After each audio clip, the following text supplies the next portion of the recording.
Had you heard about the plane ride where LeBron James, the Pope, the presidential candidate, and a 10-year-old little girl were all in the same plane? Well, sure enough, they got going up, and all of a sudden the engine went out, and they're going down. Unfortunately, they looked around and only saw 3 parachutes. One of them wasn't going to make it.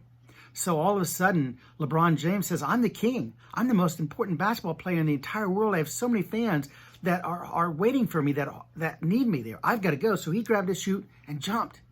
Then all of a sudden, the presidential candidate said, I'm the smartest candidate there's ever been. I'm going to be president, and I've got to be there for my people. I've got to go. So he grabbed his chute and he jumped. So lastly, 1 chute left. And the Pope said, well, little girl, why don't you go ahead and take it? I'm older in age. I know I'm going to heaven.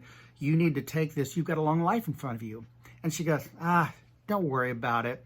She goes, the smartest man in the world, the presidential candidate, he grabbed my book bag. We still have 2 chutes left. I say that in a time of a presidential campaign where we are, as of today, 1 week away from an historic American election. Now, most of you know this is a volatile time in our country.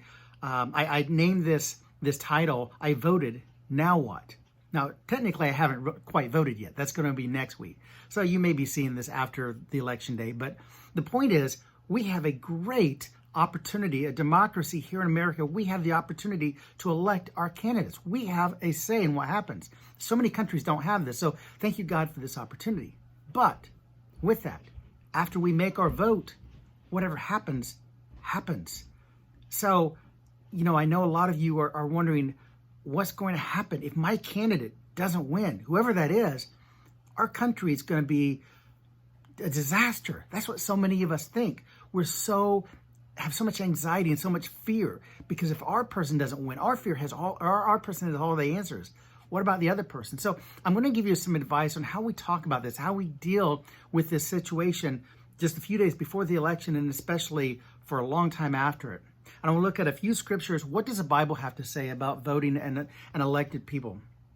I first want to turn to Hebrews 13:17, where the author states, obey your leaders and submit to them, for they are keeping watch over our souls and as those who will have to give an account. Let them do this with joy and not with groaning, for that would be no advantage to you.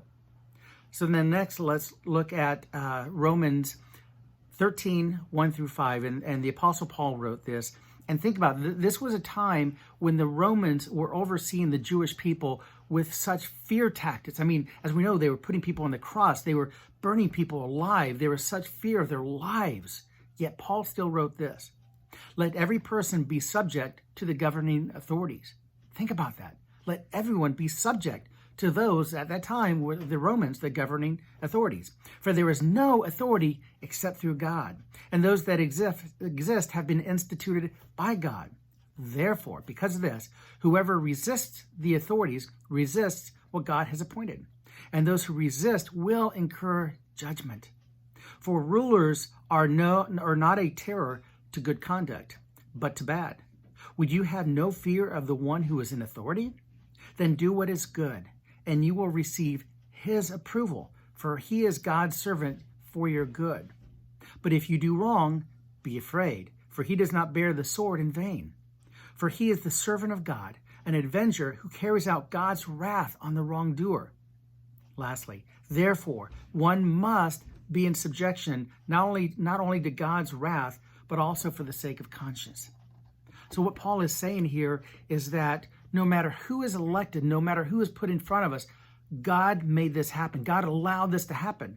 Now, they may not be doing God's work. They may be somebody who doesn't believe in God at all. But we are still to hold an authority. We are still to do what they ask and follow those rules.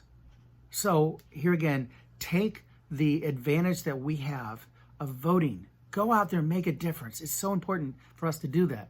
But we should not complain. We should not be fearful. We should not start arguments because of what happens. In fact, I think of the sign, if you've seen these on the side of the road, I've seen these more and more, which I think is great. I don't know where they came from, but the sign simply says, be kind. Think about this. In all of our political discussions, be kind. As a Christian, I know that my home is not here on earth. This is such a temporary home compared to the kingdom of heaven where I will be forever. We're all going to be somewhere forever, heaven or hell. It's where do we choose to be? And this is such a temporary home. So be kind. I think of being my pharmaceutical sales job in dermatology. There were so many times that I will hear, and I have strong political opinions, but if you follow me on social media, you'll notice I never talk about them. And the reason is that whether I'm out in public, whether I'm in a sales call, so many of my friends that I see on a regular basis, we'll have discussions. I don't mind talking about politics and religions with everyone says don't talk about. But when it comes to politics, talk away, share your opinion, that's great. I can nod, I can understand, I may completely disagree with you. But my job as a Christian is not to start an argument, not to go back and forth. And it's not that we can't have our opinion, we should. But when it leads to argument, when it leads to hate, when it leads to harming each other and not loving each other, which God said is more important than anything else in this world, that's what we shouldn't do. So whether it's in a business setting, whether it's your career, or whether it's because of your religion, whether it's your Christian religion, if you can't start or can't be in a discussion about politics, don't even get started. Don't even allow it to happen. Walk away. But if you can, just take my advice. Listen to what people have to say. You don't have to agree, but you don't have to comment. Just nod your head. You can disagree. You can talk about it with your wife later, which I do, or your husband. But don't bring it up then. Don't start an argument because somebody is going to lose. And I'll leave it on this. Andy Stanley says this often, and I completely agree with this, where it says in every opportunity, in every part of life, especially as a Christian, somebody who's given their life to Christ and to God, ask yourself, what does love require of you? What does love require of me? If love is the most important thing that we are called to do, which God has said, love him with all of our heart, our soul, our mind, and strength, and love others, everybody else, as we love ourselves. What does love require of me in every situation, especially politics? Have a great voting day.